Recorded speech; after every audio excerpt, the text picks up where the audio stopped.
Hello students, अस्सलाम वालेकुम। My name is यहया Sikandar और आप देख रहे हैं फ़िज़िक्स विद सर यहया जान। आज हम लेक्चर लेंगे सेकेंड ईयर के क्लास का चैप्टर नंबर 3 के टॉपिक्स एम्पेयर सर्किट लॉ के बारे में। स्टूडेंट्स, आप लोगों की बदकिस्मती के देते हैं शायद, क्योंकि आपके बुक में एम्पेयर सर्किट लॉ को डायरेक्ट दिया गया हुआ है।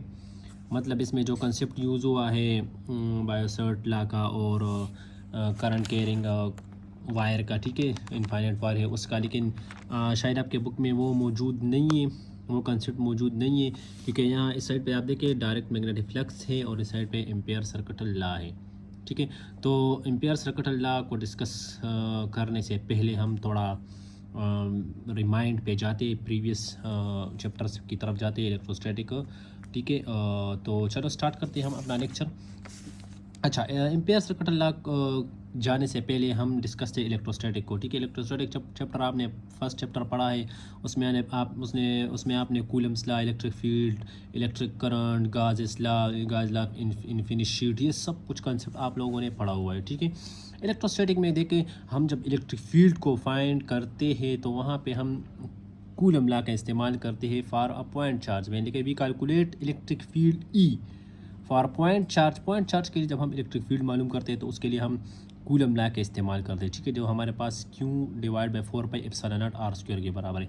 Q चार्ज है, अब हमें पता है दो चार्ज है, Q1 Q2 भी लिख सकते हैं, सिंपल Q भी लिख सकते हैं, एक ही बात है। ठीक है, इसमें कंफ्यूज ना हो, या हम इसको सिंपल इस तरह भी लिख सकते हैं, क्योंकि हमारे पास 1 डिवाइड बाई 4πε0 के बराबर है, तो आप is equal to K Q divide by r² भी लिख सकते हैं। ठीक है, अच्छा, जब हमारे पास पॉइंट चार्ज नहीं होता, ये फार्मूला जो है ये वाला, ठीक है, हाँ, हम पढ़ते कि ये फार्मूला तो हमने पढ़ा है, सही है, फॉर पॉइंट चार्ज के लिए। अब आप कहेंगे सर अगर पॉइंट चार्ज नहीं है, हमारे पास कोई दूसरे चार्ज है, पॉइंट चार्ज के अलावा कोई दूसरा चार्ज है, ठीक है, तो उसके लिए फिर हम गाज़ लॉ इस्तेमाल करते हैं।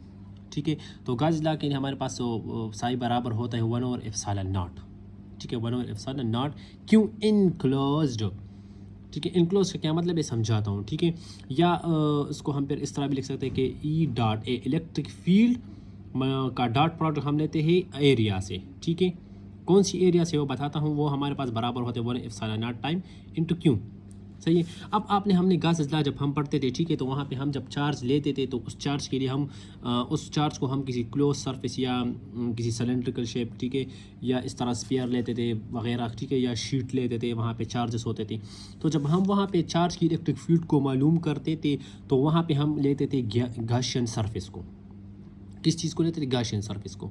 ठीक है, तो गॉसियन सरफेस के इनक्लोज्ड के दरमियान जितने भी चार्जेस हो मौजूद हो इनक्लोज, ठीक है, उसका हम इलेक्ट्रिक फील्ड फाइंड करते थे, इसलिए हम क्यू के साथ इनक्लोज लिखते हैं कि गॉसियन सरफेस में जितने चार्ज मौजूद है उसके अंदर, उस गॉसियन सरफेस के अंदर जितने भी इलेक्ट्रिक चार्जेस है उसका हम इलेक्ट्रिक फील्ड मालूम करते हैं। ठीक है, तो हम इसलिए इनक्लोज लिखते हैं। ठीक है, अब ये कंसेप्ट तो आपने पढ़ा है, बहुत डिटेल से पढ़ा है, किस तरह फाइंड करते हैं इन्फिनिट शीट ऑफ चार्ज के लिए, ठीक है, सिलेंड्रिकल मुख्तलिफ किस्म के। अब हम इलेक्ट्रोमैग्नेटिज्म की तरफ यहाँ पे आते हैं, देखिए हम we calculate magnetic field B, ठीक है, इन अ स्ट्रेट वायर। अब हम फाइंड करेंगे सबसे पहले ये, देखिए आपके बुक में एम्पेयर सर्किट लॉ दिया है, लेकिन इसको इससे पहले यहाँ पे फाइंड नहीं किया है। ठीक है, तो हम फाइंड करेंगे सबसे पहले ये, ठीक है, बायोट-सेवर्ट लॉ, ये फाइंड करेंगे। ठीक है, वो क्या है, इंशाल्लाह लेक्चर को आगे आप लास्ट तक देखें, आपको समझ आ जाएगा। ठीक है, आज फॉर सोलिनॉइड और टोराइड, ठीक है, बायोट-सेवर्ट लॉ हम फाइंड करते हैं सोलिनॉइड जब हमारे पास कम्प्लेक्स वो होता है, इलेक्ट्रिक फील्ड होता है, ठीक है, जिसमें कॉइल्स वगैरह को, सोलिनॉइड आप जानते हैं, जिस तरह हम ज़्यादातर वायर को क्या करें, कर्व कर ले। ठीक है, मैग्नेटिक फील्ड हम तो आसान फाइंड कर सकते हैं। ठीक है, हमने आप करंट कैरिंग फोर्स भी किया, मैग्नेटिक फ्लक्स भी किया, वहाँ वो तो आसान है। ठीक है, वो तो सिंपल सा, अगर आपको एक वायर दिया गया है तो उसका आप इलेक्ट्रिक फील्ड मालूम कर सकते हैं। लेकिन अगर हमारे पास कम्प्लेक्स से मैग्नेटिक फील्ड जो है हम वहाँ पे फाइंड कर, जो मैग्नेटिक वायर जो है वायर वो कम्प्लेक्स हो, ठीक है, कम्प्लेक्स हो, तो वहाँ पे हम फिर सिंपल फार्मूला मैग्नेटिक फील्ड का यूज़ नहीं कर सकते, वहाँ पे फिर हम Biot Savart law, Ampere law use करते हैं। ठीक है, तो हमारे पास सोलिनॉइड के B dot L is equal to mu at I enclose, ये फार्मूला अब हम डेराइव करेंगे एम्पेयर सर्किट लॉ में। ठीक है, कंफ्यूज ना है, हम आगे फाइंड करते हैं। ठीक है, अच्छा, एम्पेयर ला देखिए, एम्पेयर ला हम सोलेनोइड और टोरॉइड जिस तरह कम्प्लेक्स हमारे पास वायर होता है, ठीक है, उसके लिए उसके मैग्नेटिक फील्ड को मालूम करने के लिए हम एम्पेयर ला को क्या करते हैं, यूज़ करते हैं, ठीक है। तो एम्पेयर ला से पहले मैंने आपको जैसे बताया कि हम पहले बायो-सैवर्ट ला को पढ़ेंगे, उसके बाद हम एम्पेयर ला को की तरफ जाएंगे, क्योंकि वहाँ पे बायो-सैवर्ट ला जो है उसका कंसेप्ट यूज़ हुआ है, ठीक है। तो चलिए चलते हैं अपनी टॉपिक की तरफ, ठीक है, और एंड तक देखिए, इंशाल्लाह आपको बिल्कुल समझ आ जाएगा। अच्छा, बायो-सैवर्ट ला क्या है? To calculate the magnetic field, देखिए मैंने डेफिनेशन बहुत आसान लिखा है कि to calculate the magnetic field due to current I, ठीक है। मैग्नेटिक फील्ड को हम कैलकुलेट करते हैं जो कि हमारे पास करंट की वजह से होता है। हमें पता है कि जब एक वायर में करंट जाता है तो वहाँ पे मैग्नेटिक फील्ड पैदा होता है। तो जब हम उसी मैग्नेटिक फील्ड को क्या करें, फाइंड करें इन अ वायर, ठीक है, we use Biot Savart law. Biot Savart law क्या है, देखिए कि एक वायर में, फॉर एग्जांपल ये हमारे पास एक वायर है, इसमें करंट फ्लो कर रही है, ठीक है। तो जब फ्लो कर रही है तो इसके इर्द गिर्द कुछ ना कुछ मैग्नेटिक फील्ड होगा। तो जब हम उस मैग्नेटिक फील्ड को मालूम करते हैं तो किसकी मदद से मालूम करेंगे, बायो-सैवर्ट लॉ की मदद से मालूम करेंगे, ठीक है। यहाँ पे देख, फॉर एग्जांपल ये हमारे पास एक वायर है, स्ट्रेट वायर है, इसके इर्द गिर्द मैग्नेटिक फील्ड है। अब आपको कह रहे हैं कि इस पी पॉइंट पे आप क्या करें, मैग्नेटिक फील्ड को फाइंड करें, मैग्नेटिक फील्ड को फाइंड करें। तो हम किस तरह फाइंड करेंगे, देखिए यहाँ फार्मूले को देखिए, magnetic field is directly proportional to I, जितना करंट ज़्यादा होगा उतना मैग्नेटिक फील्ड ज़्यादा होगा। या मैग्नेटिक फील्ड कब ज़्यादा होगा, जब हमारे पास करंट वायर में ज़्यादा होगा।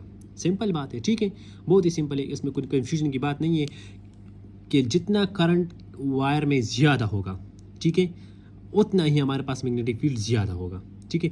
और B is inversely proportional to 1/r, जितना आप इस वायर से दूर जाते हैं, ठीक है। अगर ये पॉइंट है आपको मैंने दिया, ठीक है, और एक दूसरा पॉइंट यहाँ पे देता हूँ, ठीक है, तो देखिए इनके दरमियान जो आर डिस्टेंस है वो कम है और इन दोनों के दरमियान आर डिस्टेंस फिर क्या होगा, ज़्यादा होगा।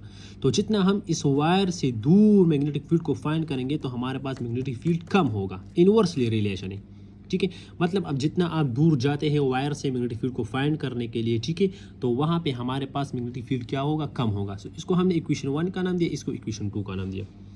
कंपेयर करें इक्वेशन 1 एंड 2 को तो हमारे पास आ जाएगा B is directly proportional to 1I/r, equation number 3। अब आपको पता है फिजिक्स में जब हम प्रोपोर्शनलिटी ख़त्म करते हैं तो वहाँ पे कुछ कांस्टेंट लगाते हैं, ठीक है। जिस तरह हम कूलम लॉ में क्या लगाते हैं, के लगाते हैं, ठीक है, न्यूटन सेकंड लॉ में भी के लगाते हैं, ठीक है। मुख्तलिफ जगह पे मुख्तलिफ कांस्टेंट यूज़ होते हैं, ठीक है। तो यहाँ पे प्रोपोर्शनलिटी ख़त्म करें, मैंने कांस्टेंट लगाया, B equal to constant I/r। अब यहाँ पे कांस्टेंट हमारे पास क्या है, बायो-सैवर्ट लॉ में हमारे पास कांस्टेंट वो म्यू नॉट डिवाइडेड बाय 2π, ये हमारे पास कांस्टेंट है, ठीक है, एक्सपेरिमेंटल वैल्यू है इसकी, ठीक है। अब यहाँ पे कंफ्यूज मत है कि ये कहाँ से, ये हमारे पास कांस्टेंट है किस चीज़ के, बायो-सैवर्ट लॉ में हमारे पास प्रोपोर्शनलिटी कांस्टेंट कौन सा है, म्यू नॉट डिवाइडेड बाय 2π, ठीक है। सो कांस्टेंट की जगह क्या लिखे, वैल्यू लिखे B is equal to mu naught divide by 2π I/r।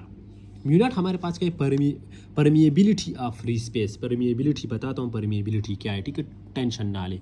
अच्छा, फिर सिंपल है, म्यू नॉट आई को लिख दे, 2π r को लिख दे, सिंपल ये आ जाएगा, ठीक है। तो पीछे हमने जैसे पढ़ा कि हम इसको फाइंड करेंगे, देखें तो B हमारे पास क्या आ गया, म्यू नॉट आई, देखिए यहाँ पे हमने लिखा है, ठीक है, ये देखें B is equal to mu naught I divide by 2π r in a straight wire. जब कोई स्ट्रेट वायर होता है इस तरह स्ट्रेट, इसके इर्द गिर्द आप मैग्नेटिक फील्ड को फाइंड करते हैं तो हम ये फार्मूला यूज़ करते हैं, ठीक है, किसी P पॉइंट पे, ठीक है। अच्छा, परमिएबिलिटी हमारे पास क्या है, ये हमारे पास बायो-सैवर्ट लॉ है, ठीक है। परमिएबिलिटी देखें हमारे पास क्या है कि the ability of a material, किसी मटीरियल की वो एबिलिटी, वो खसूसियत, ठीक है, to allow the magnetic field to pass through it, ठीक है, कि वो अलाउ करे मैग्नेटिक फील्ड को कि ये इससे पास हो जाए, ठीक है, सही है। पर आसान, the ability of material to allow the magnetic field to pass through it, ठीक है, ये किसी मटेरियल की एबिलिटी होती है कि वो मैग्नेटिक फील्ड को कितना पास करने देता है कि पास हो जाओ, यहाँ से जाओ। अब वो परमिएबिलिटी डिपेंड कर रहा है, ठीक है, मटेरियल पे डिपेंड कर रहा है। अच्छा, अब रिलेटिव परमिएबिलिटी हमारे पास क्या है, तो रिलेटिव परमिटिविटी हम एप्सिलॉन r को करते हैं तो वो हम लेंगे permeability of medium divided by permeability of free space, ठीक है। ये नॉट हम फ्री स्पेस के लिए यूज़ करते हैं, ठीक है। तो हमारे पास वो रिलेटिव परमिएबिलिटी के बराबर हो जाएगा, ठीक है। तो अब मैंने जैसा आपको कहा कि permeability depend upon the medium या द मटेरियल, ठीक है। So permeability medium divide by permeability of free space is equal to हमारे पास रिलेटिव परमिटिविटी के बराबर होता है, ठीक है। अच्छा, ये तो हो गया बायोसेवर्ट लॉ। पेपर में क्वेश्चन आ सकता है, ठीक है, कि कंफ्यूजेबल आप कंफ्यूज कर सकते हैं, क्योंकि ये जो फार्मूला है ये हमारे पास उसमें यूज़ हुआ है एम्पियर सर्किट लॉ में। तो आपको कह सकते हैं कि एक्सप्लेन या डेराइव या डिफ़ाइन, ठीक है, या डिस्क्राइब बायोसेवर्ट लॉ, ठीक है। तो ये इसका बायोसेवर्ट लॉ यहाँ तक है। ये परमिएबिलिटी अगर लिखना चाहते हैं तो अच्छी बात है, ना लिखे तो कोई मसला नहीं है, लेकिन यहाँ पे शॉर्ट क्वेश्चन में आता है, ठीक है। और लॉन्ग क्वेश्चन के बी पार्ट में भी आ सकते हैं, ए में भी आ सकते हैं, सही है। तो ये सिंपल बायोसेवर्ट लॉ आपके बुक में नहीं है, आप इसको नोट करें, ठीक है, कापी में ज़रूर लिखें, सही है। अच्छा, एक बात रही है, हमारे पास ये एप्सिलॉन वो म्यू नॉट की जो वैल्यू है एक्सपेरिमेंटल, वो हमारे पास बराबर है 4 पाई मल्टीप्लाई 10⁻⁷ वेबर पर एम्पियर पर मीटर। ये हमारे पास किस चीज़ की वैल्यू है? म्यू नॉट की, ठीक है, परमिएबिलिटी या फ्री स्पेस की वैल्यू है, ठीक है। अच्छा, अब हम अपने नेक्स्ट जो हमारे बुक का लेक्चर है, ठीक है, जो आपके बुक में मौजूद है, और मैंने आपको पहले बता रहा कि बदकिस्मती है, शायद उसको उन लोगों को चाहिए था कि बायोसेवर्ट लॉ को पहले वहाँ पे बुक में देते, फिर उसके बाद आपको एम्पियर सर्किट लॉ देते, तो बच्चों के लिए आसान होता। बस टीचर डायरेक्ट करते हैं, ठीक है, ये फार्मूला आपको बायोसेवर्ट लॉ नहीं करवाते, बस आप कहते हैं कि ये एक लॉ है वहाँ से आया हुआ है, लेकिन मैंने आपको फुल उसको समझाया भी है और डेराइव करके दिया भी है, ठीक है। तो आप कोशिश करें कि ये लिखे, पेपर में आ सकता है, ठीक है, कंसेप्चुअल क्वेश्चन सलो बेस के लिहाज से, पेशावर बोर्ड में भी और फेडरल बोर्ड में भी, ठीक है। अच्छा, हम अब अपने टॉपिक की तरफ आते हैं, एम्पियर सर्किट लॉ, ठीक है। अच्छा, डिफिनीशन, सिंपल डिफिनीशन है, यहाँ पे आप फार्मूला देख सकते हैं, यहाँ से भी वो डिफाइन कर सकते हैं, ठीक है, क्योंकि यह जो मैथमेटिकल फॉर्म है यहाँ पे, सॉरी, ऊपर, तो यहाँ वो ऊपर आपको क्या किया हुआ है, लिखा हुआ है कि sum of product of magnetic field, ठीक है, जितना मैग्नेटिक फील्ड है उसका product and length of loop, ठीक है, मतलब मैग्नेटिक फील्ड का और लेंथ का जो प्रोडक्ट है, ठीक है, वो हमारे पास mu naught times total current enclose by loop, वो हमारे पास किस चीज़ के बराबर होगा? Mu naught permeable free space time, वो टोटल करंट के बराबर होगा। लूप में टोटल करंट कितना है, ठीक है। अच्छा, आसान है, ठीक है, बहुत आप कंफ्यूज ना, डेफिनेशन है कि sum of product of magnetic field and length, magnetic field का और लेंथ का प्रोडक्ट ले, और वो हमारे पास म्यू नॉट टाइम बराबर होगा current enclose the loop, enclose by loop, loop में आप कितना करंट क्लोज है, कितना करंट उसमें आ रहा है, ठीक है। बस समझाता हूँ mathematically. Take a current carrying wire in which current I is flowing, ठीक है, consider close path in a form of circle having wire at centre, ठीक है। मैंने तो यहाँ पे वायर नहीं लिया, फॉर एग्जांपल ये हमारे पास एक वायर है, ठीक है, वायर है, इसके इर्द गिर्द हमारे पास मैग्नेटिक फील्ड है, ठीक है, कह रहे हैं कि स्ट्रेट वायर ले ले, उसके इर्द गिर्द आप मैग्नेटिक सर्कल ले ले, कंसिडर करें कि इससे मैग्नेटिक फील्ड है, ठीक है। और आपको फिर कह रहे हैं कि एवरी पॉइंट पर आप क्या करें, मैग्नेटिक फील्ड को फाइंड करें, ठीक है। अच्छा, तो हम क्या करते हैं, देखिए ये हमारे पास फॉर एग्जांपल सर्कल के इर्द गिर्द क्या है, मैग्नेटिक फील्ड है, ठीक है। तो आप इस पॉइंट पर मैग्नेटिक फील्ड फाइंड करें, इस पे भी, इस पे भी, इस पे भी, इस पे भी, ठीक है। अब यहाँ पे देखिए हमारे पास ये जो मैग्नेटिक फील्ड है इसका डायरेक्शन और इस वायर का जो लेंथ है, ठीक है, लूप का जो हमने लूप कंसिडर किया है, जिस तरह हम गॉसियन सरफेस वो किया करते थे, कंसिडर करते थे, इस तरह हमने ये इमेजिनरी कंसिडर किया है, ठीक है, कंसिडर किया है। तो इस मैग्नेटिक फील्ड का डायरेक्शन और हमारे पास ये जो लूप का वो जो डायरेक्शन है तकरीबन हमारे पास एक ही लाइन पे आते हैं, स्ट्रेट आते हैं, ठीक है, पैरेलल आते हैं। तो डेल्टा एल और बी, ठीक है, loop length of loop and magnetic field, इसका डायरेक्शन हमारे पास सेम ही आता है, देखिए ये सेम आता है, ठीक है। थोड़ा अच्छा सही से नहीं बना हुआ है, लेकिन दोनों का सेम आता है, तो हमारे पास यहाँ पे एंगल 0 होता है, ठीक है। अच्छा, यहाँ से हम किस तरह फाइंड करेंगे, इस पॉइंट पर, ठीक है, बी डेल्टा 1 हो गया, B dot delta 2 plus B dot delta L3, जितने आप ले सकते हैं, L4 L5 L6, magnetic field same है हर पॉइंट पर, ठीक है, चेंज नहीं हो रहा, लेकिन लेंथ का हमारे पास क्या हो रहा है, चेंज हो रहा है, ठीक है। अच्छा, plus B dot delta LN, N का मतलब नंबर ऑफ लेंथ कितने आपने लिए हैं लेंथ, ठीक है, इसी को टू हमारे पास बराबर होगा बी डॉट DL, जिस तरह हमने डिफिनीशन में कहा, ठीक है, बी डॉट DL के बराबर होगा समीशन, सही है। अच्छा, किस तरह देखें, A B A dot B हमारे पास हमें पता है कि बराबर है ए बी कॉस थीटा के, आपने डॉट वेक्टर प्रोडक्ट पढ़ा है, ठीक है। उसमें एक स्केलर प्रोडक्ट होता है जिसको हम डॉट प्रोडक्ट कहते हैं, और एक इसमें वेक्टर प्रोडक्ट होता है, ठीक है, जो कि हम जिसको हम क्रॉस प्रोडक्ट भी कह सकते हैं। तो क्रॉस प्रोडक्ट में हम ए बी साइन थीटा लेते हैं और डॉट प्रोडक्ट में हम ए बी कॉस थीटा लेते हैं, ठीक है। तो ए बी हमारे पास बराबर है ए बी कॉस थीटा, तो B dot delta L cos theta, B dot delta two cos theta, B dot delta cos theta in cos, ठीक है, for example N into cos theta, ठीक है। अब कॉस जीरो हमारे पास आपको पता है 1 के बराबर है, तो अगर कॉस जीरो की जगह 1 पुट करें बस वही B dot delta L two L three आता है, ठीक है। मैंने लिखा नहीं, अगर आप लिखना चाहते हैं तो आप लिख सकते हैं, ठीक है। अच्छा, is equal to summation B dot delta L, यही नीचे दोबारा आए, कंफ्यूज मत है, यहाँ पे मुझे पास जगह नहीं है तो मैंने नीचे लिखा है, ठीक है। अच्छा, अब हमें पता है कि मैग्नेटिक फील्ड सेम है, ठीक है, मैग्नेटिक फील्ड सेम है, तो हमने मैग्नेटिक फील्ड को बाहर कर दिया, ठीक है, बाहर कर दिया, ठीक है, कॉमन ले लिया। Delta L one plus delta L two plus delta L three plus so on delta L N is equal to summation B dot delta L, ठीक है। अच्छा, अब देखें एल एल एल है, ठीक है, तो अब हम समेशन सिंपल लेते हैं, शॉर्टकट लेते हैं, इस तरह भी इस तरह ये, लेकिन ये थोड़ा शॉर्ट है, तो बी समेशन आई हमारे पास लेंथ 1 से शुरू होकर लेंथ एन पर डॉट एल एन, ठीक है, dot sorry delta L N, ये आप फिर ओपन करें तो यही हमारे पास आता है, ठीक है। मैथमेटिक्स का फार्मूला है, इतना मुश्किल नहीं है, आप जानते, आपको पता है, is equal to summation B dot delta L, सही है। अच्छा, अब यहाँ पे देखिए, इंपॉर्टेंट बात है, सही है। बी हमारे पास बराबर है किस चीज़ का, हमने फाइंड किया है, यहाँ देखें आई, यहाँ पे बी हमारे पास बराबर है mu naught I divided by 2 pi R, ठीक है। सो बी की जगह हमने लिखा mu naught I divide by 2 pi R. अब इस डेल्टा एन की जगह हमने 2 पाई आर लिखा, कैसे लिखा, देखिए ये हमें लिखा सरकमफेरेंस हमारे पास पूरे चक्कर को सरकमफेरेंस कहते हैं, ठीक है। तो अगर आप पूरे लूप का लेंथ ले ले तो हमारे पास एक सरकमफेरेंस के बराबर होता है ना, तो सरकमफेरेंस हमारे पास 2 पाई आर के बराबर होता है, ठीक है। तो हमने यहाँ समेशन डेल्टा एल एन की जगह 2 पाई आर लिखा, कोई मसला नहीं होता, ठीक है।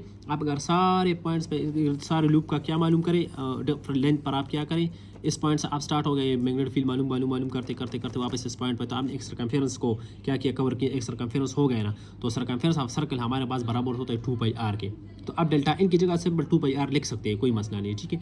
तो मैंने 2 पाई आर लिखा, तो यहाँ पे ये 2 पाई आर और 2 पाई आर कैंसिल हो गए, ठीक है। सो मेरे पास क्या रहेगा, म्यू नॉट आई रहेगा, म्यू नॉट आई हमारे पास बराबर हो गया summation B dot delta L, ये तो पहले से आ रहा है, ठीक है, बी डॉट डेल्टा एल के बराबर हो गया, ठीक है। अच्छा, अब इस तरह भी लिख सकते हैं mu naught equal to B dot delta L, या आप इसको आगे पीछे कोई मसला नहीं होता, ठीक है, summation B dot delta L is equal to mu naught I, सही है, कन्फर्म हो गया, कोई मसला तो नहीं है। तो इस फार्मूले की मदद से आप सोलेनाइड की या टोराइड की, या अगर आपको कोई कॉम्प्लेक्स वायर दिया है कि इसमें आप मैग्नेटिक फील्ड को क्या करें फाइंड करें, तो आप इस फार्मूले को या एम्पेयर सर्किट लॉ को यूज़ करके आप क्या कर सकते हैं, किसी भी वो उसका मैग्नेटिक फील्ड निकाल सकते हैं, ठीक है, किसी भी पॉइंट पे निकाल सकते हैं। पॉइंट आपको गिवन होगा कि इस पॉइंट पे, इस पॉइंट पे, इस पॉइंट पे, तो आप किसी भी पॉइंट पे क्या कर सकते हैं, मैग्नेटिक फील्ड को फाइंड कर सकते हैं। अब ये ला जो है एम्पेयर सर्किट लॉ, ये बायो-सावर्ट लॉ पे भी अप्लाई होता है, ठीक है। वो किस तरह होता है इंशाल्लाह नेक्स्ट लेक्चर में बताऊंगा। और अगर आप चैनल पे न्यू है तो चैनल को सब्सक्राइब करें, ठीक है। और अगर वीडियो पसंद आए तो कमेंट सेक्शन में आप बता दें, कोई क्वेश्चन है, किसी का भी कोई क्वेश्चन हो तो कमेंट सेक्शन में आप पूछ सकते हैं, सही। अल्लाह हाफिज़।